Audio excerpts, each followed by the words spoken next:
Dhagaystay ila dhagayso qisadan naxdinta leh. Haweeney ayaa meydkeedii la aasi waayay iyo mucjiso lagu arkay wejigeeda. Haweeneydan waxaa loo aasi waayay meydkeeda. Way cuslayd, naxashkii bay ka soo saari waayeen. Markaas ayuu shiiqii ku dukanayay u diray shiiq kale oo ka cilmi badan asaga. Markaasuu ku yidhi, sheekhow, haweeneydan waa la qaadi la'yahay. Markaasuu shiiqii cilmiga lahay ku yidhi, ku akhri aayado quraan ah. Markii lagu akhriyay aayadihii quraanka ahaa bay dhaqaajiyeen oo aadeen dhankii qabriga si ay xabaasha u geliyaan. Haweeneydii geeriyootay wiilkeedii baa qabriga gudihiisa ku jiray oo yidhi, hooyadii lugaheeda ii dhiiba si aan hoos u dhigo oo cawradeeda loo arkin. Markaasaa dhulka la dhigay oo ay diidda madaxeedii in la aadiyo dhanka qiblada. Subxaan Allah.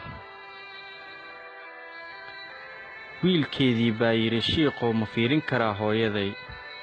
Shiiqii ayaa ugu jawaabay, haa, laakiin aniga aan ka baxo marka hore halkan. Haddaba markuu ka baxay sheekhii oo wiilkii hooyadiisa fiiriyey buu qaracmay, wuuna cararay. Kadib shiiqii baa ka daba orday oo soo qabtay, wuxuuna ku yidhi, ii sheeg wiilkaygiioo maxaad aragtay oo aad la qaracantay oo aad la carartay? Wiilkii wuu ka diiday inuu shiiqii u sheego. Dhowr bilood kadib bay is arkeen wiilkii iyo shiiqii. Wiilkii hooyadiisa dhimanaysay ayaan ula jeedaa. Wuxuu yidhi, shiiqow, ma i garanaysaa? Aniga waa wiilkii hooyadiisa dhimatay ee la aasi waayay sheekhow. Sheekhii baa ku yidhi, haa. Kolkaasuu wiilkii ku yidhi, hadda ayaan kuu sheegi karaa wixii hooyaday loo aasi waayay maalintii la aasay ilaa haddeertaana waan hilmaami la'ahay. Wuxuu yidhi, shiiqow, wejiga hooyaday markii la dhaqaayay hooyaday wejigeeda caadi buu ahaa. Waan eegayo waan fiiriyey. Markii xabaashii la keenay oo gudaha aan ku jiray oo aan ku dhahayay, shiiqow, ma fiirin karaa wejigeeda?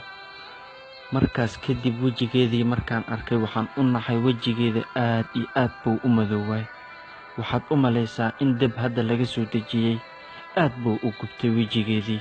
Sidaas baan shiiqow u naxay.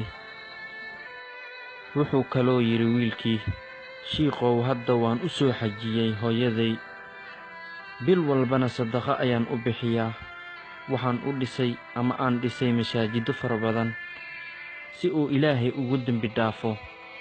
Shiiqow, midda kale waxaa jirta hooyaday waxay ahayd qof aan salaada tukanin.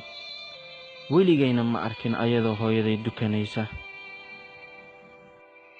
Ilaahow, towbada iyo tawxiidka tawfiiqda intaba nawaafaji Rabbow, adaa awooddaas leh. waa walaalkiina Muhammad Habbi Xaashi oo jeclaystay in uu idinla wadaago qisadan yar oo aadka u xanuunka badan cajiibka ah. walaal haddii ku soo gaartay qisadan, Ilaahay dartiisa u sii sheergaray si loogu cibri qaato. shukran, jazaaka Allahu khayran, wabillahi tawfiiq.